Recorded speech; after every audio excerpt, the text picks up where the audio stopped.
Some promises don't end with death. Some love stories refuse to be buried. And sometimes, the person you miss the most never truly leaves you. This is the story of a man loved so deeply.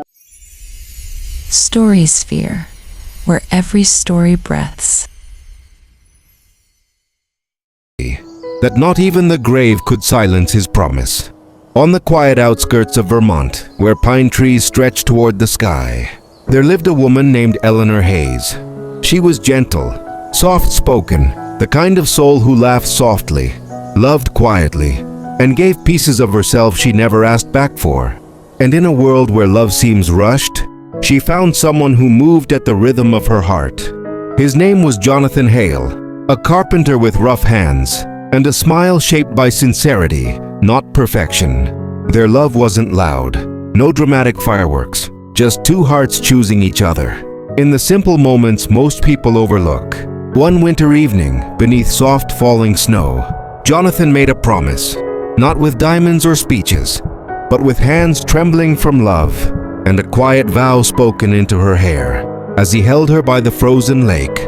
Wherever you are, I will find you. In this life and the next. Promises are easy when the future feels certain. But life has a cruel habit of testing love at its strongest place. Jonathan fell ill, a quiet sickness that stole him piece by piece. Eleanor held his hand through every fading breath, and in those final hours, he whispered the same vow he made at the lake. I'll find you again. And then he was gone, buried beneath Vermont soil, where winter snow settled like a blanket over the heartbreak she carried alone. Grief changes time. Minutes stretch, days blur, and nights feel like eternity wrapped in silence. But grief also sharpens memory, and Eleanor remembered every soft breath, every quiet laugh, every promise. It began 2 months later. Her favorite book, their favorite book, lay untouched on the table, until one night, she woke to the sound of its pages turning. The room was still, yet the pages moved, slowly, deliberately, stopping at the chapter titled, The Promise. It didn't stop there. The chair he carved for her creaked softly, as if someone sat down. The kettle warmed even when she didn't touch it.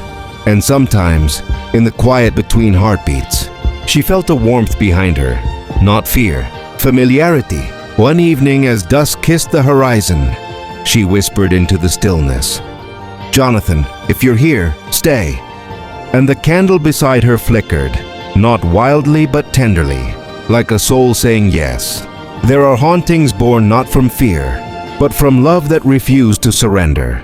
She didn't see him, but she felt him, warmth by her side when she cried, curtains brushing like fingertips, music box playing their song on nights she couldn't sleep. One spring morning, warmth filled the house, not from sunlight, but from peace. The air felt like a final embrace, and for the first time, she didn't cry. She simply whispered, You kept your promise. You found me. And the candle went out on its own. Eleanor lived a full life after that. Not alone, but held by memory, warmed by devotion, and strengthened by love carried across worlds. And every year, on the first snow, she walked back to that lake, where a promise was made, and the wind always felt like a hand in hers. True love doesn't end. It simply learns to speak in quieter ways. If this story touched your heart, leave a comment, subscribe to StorySphere by Champion for soul-filled cinematic story experience, and share it with someone who believes love never truly dies. StorySphere, where every story lives on.